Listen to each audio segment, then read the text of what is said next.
The Ukrainian armed forces have truly accomplished the impossible this time between the southern front lines and Crimea. Between June 9th and 10th, the Ukrainian forces struck two main bridges, primarily the Henichesk and Chongar bridges. Then on June 11th, four additional bridges along the Armiansk-Perekop line were hit.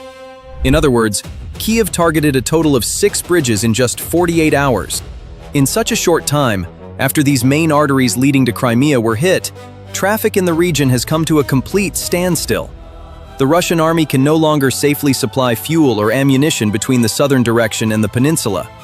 At the beginning, it was thought that only a single transit route remained for Putin's troops in this critical corridor, the Armiansk-Perekop line.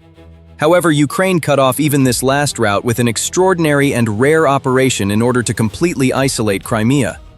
According to open-source estimates, approximately 50,000 Russian troops in southern Ukraine and the roughly 60,000-strong force in Crimea are now almost completely deprived of all supply lines. In other words, Kiev has signed off on the most striking operation of recent days by placing an estimated total of over 100,000 troops inside an incredible ring of fire. So how did the Ukrainian armed forces manage to cut off a total of 6 bridges connected to Crimea all at once? In reality, these systematic bridge strikes are based on extremely precise and flawless military mathematical calculations in the background. The targets and timing were most likely built on these calculations. The two bridges, located roughly 50 to 70 kilometers apart, were in close geographic proximity. In terms of timing, the Ukrainian armed forces had already targeted the Chongar Bridge a few days earlier and struck it for the second time on the morning of June 9th in a fresh attempt to destroy it completely. After the second strike on Chongar shut down traffic, the Russian army diverted to the Henichesk-Arabat Spit route, and on the morning of June 10th, that bridge was hit. Finally, they also targeted 4 bridges on the Armiansk-Perekop line on June 11th, the last remaining land connection where the trapped forces were bottled up. In other words, Kiev's strategy was actually simple. Strike Chongar twice, force the Russians onto the alternate route, then strike the alternate bridge. In the final phase, they closed off all the remaining roads. The system developed in just 48 hours worked incredibly well. Surprising, but true. Yet how Russia allowed this to happen and the effects of the bridges being closed are far more intriguing. Let's start with the Henichesk Bridge, because this is exactly where the story of the Russian army between the southern front lines and Crimea ends. The Ukrainian forces had been preparing for a long time for a pinpoint operation to strike this critical bridge that stretches from Henichesk directly to the Arabat Spit. This bridge was not just an ordinary pile of concrete or a simple crossing point for the Russian army. This route, running along the narrow sand strip known as the Arabat Spit, functioned as a strategic backdoor through which Russian armor could slip through quietly when the main roads were blocked. This was precisely the most vital alternate logistics artery keeping the southern front alive. For that reason, Russian generals had built all their emergency evacuation and resupply plans entirely around this bridge in case the main roads were targeted. The preparation phase of the strike was meticulously shaped by the flawless intelligence work of Ukraine's deep strike-capable unmanned systems units.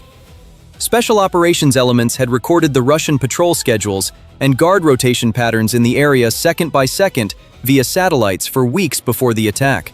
The radar systems, electronic warfare stations, and Russian air defense networks in the region were studied for days on end prior to the operation. In addition, Ukrainian intelligence identified the blind spots of the Pantsir S-1 air defense batteries tasked with protecting the bridge, creating an essentially invisible air corridor for the drones. In short, everything was ready for the strike. Then, at last, the wave of attacks supported by kamikaze drones and precision-guided systems moved toward the bridge's weakest structural points in the morning hours. The violent shock did more than just break the bridge's piers. The strike achieved a direct hit, and this critical crossing over the Arabat Strait sustained permanent damage and was taken out of service. But these were only the visible tip of the iceberg. The real story begins after the Henichesk Bridge was struck, because the destruction of this bridge represented an outright disaster scenario for the Russian units on the southern front line.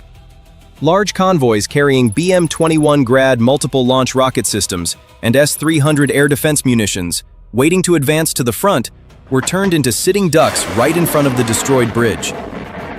especially the Russian positions in the Zaporizhia and Kherson directions, will now be completely cut off from the steady flow of ammunition coming from Crimea.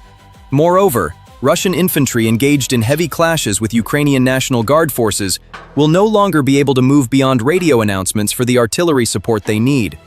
The Russian soldiers serving on the defensive lines around Melitopol and Tokmak suddenly found themselves right in the middle of a logistics choke point. The daily fuel supply required by heavy armored vehicles and artillery batteries will suffer a major interruption as a result of the closure of the Henichesk route. Military fuel tankers and ammunition-loaded trucks will no longer be able to use this safe and short path. Instead, they will be forced to divert onto much longer, far riskier, and circuitous roads under Ukrainian fire control. In other words, the destruction of the Henichesk bridge leaves the Russian army with exactly this kind of dark outlook. On the other hand, the effects of the second strike on the Chongar bridge, which occurred only hours before Henichesk, left a similarly grim picture for the Russian army in the south. But the fact that this bridge handled approximately 60 to 70% of the traffic exiting Crimea makes the situation here far more critical. Because we are talking about the most direct, most heavily used, and unquestionably most vital logistics artery between the Russian army in Crimea and Kherson Oblast. In other words, the target was highly strategic. For that reason, Ukraine's most elite specially trained units were involved in the operation against this bridge. The Phalanx Multi-Domain Operations Center and the 475th Separate Assault Brigade, known as Code 9.2, carried out a joint operational plan for this historic mission. In addition, experienced elements from the 1st Separate Assault Brigade, named after the legendary commander Dmytro Kutsubailo, took on the on-the-ground direction task. Ukraine's own advanced FP-2 kamikaze drones were used in the field to hit the target. The drones silently glided toward the target below the radar range of Russian air defense systems.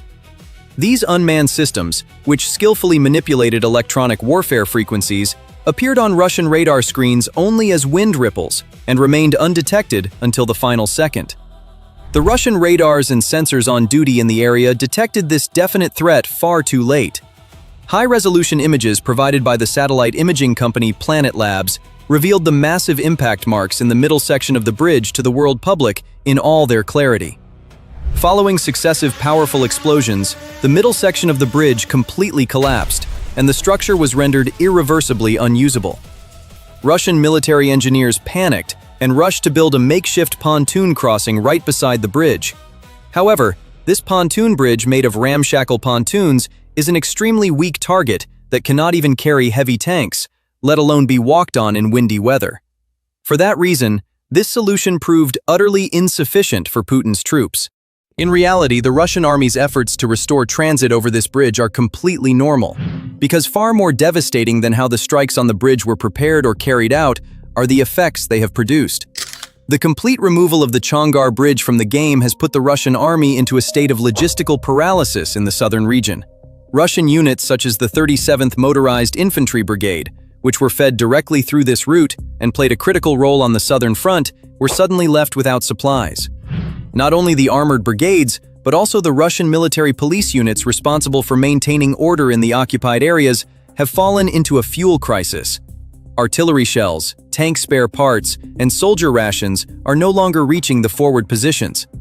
In addition, the wide front lines toward Huliaipole and Mariupol will be directly affected by this break in the supply chain. Especially the Russian port logistics along the Sea of Azov coast have been forced to shoulder the entire load after the land connection was severed, and now stand on the brink of a serious collapse. For Russian soldiers, the physical collapse of this bridge means that no rescue or reinforcement force coming from the rear will be able to reach them in time.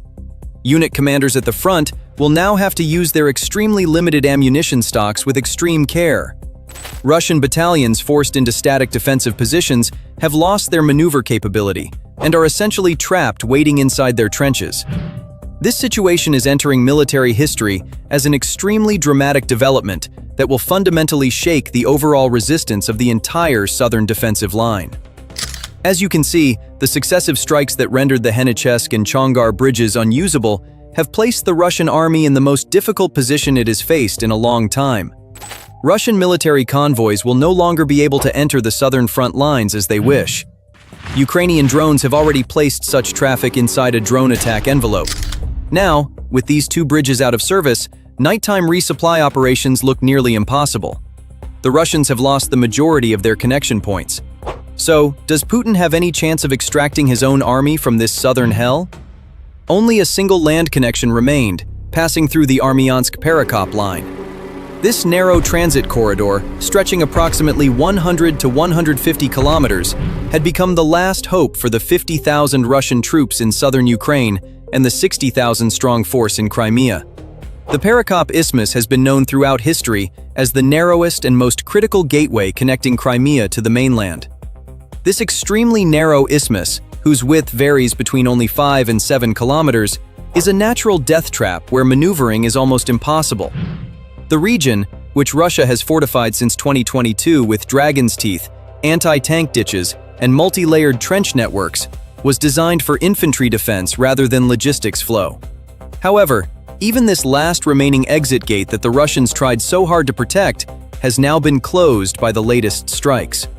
The Ukrainian armed forces did not forgive the strategic choke point the Russian army had fallen into, and on the night of June 10th to 11th, targeted this final transit corridor with an extraordinarily well-coordinated operation.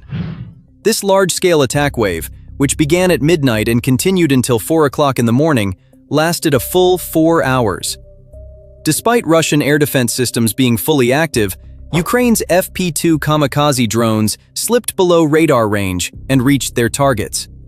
The targets were not chosen randomly. The last 4 routes extending Russian logistics into Crimea had been carefully identified. As even the Russian-installed occupation official Vladimir Saldo was forced to confirm, in this strike operation, the first targets hit were the 2 critical bridges over the North Crimean Canal near Preobrazhenka and Mirn. These bridges formed the main supply routes entering Crimea from Armiansk. Immediately afterward, the main highway bridge on the Perekop-Armiansk axis, directly connected to the M17 highway and used by heavy military convoys, tanks, and fuel tankers, was struck.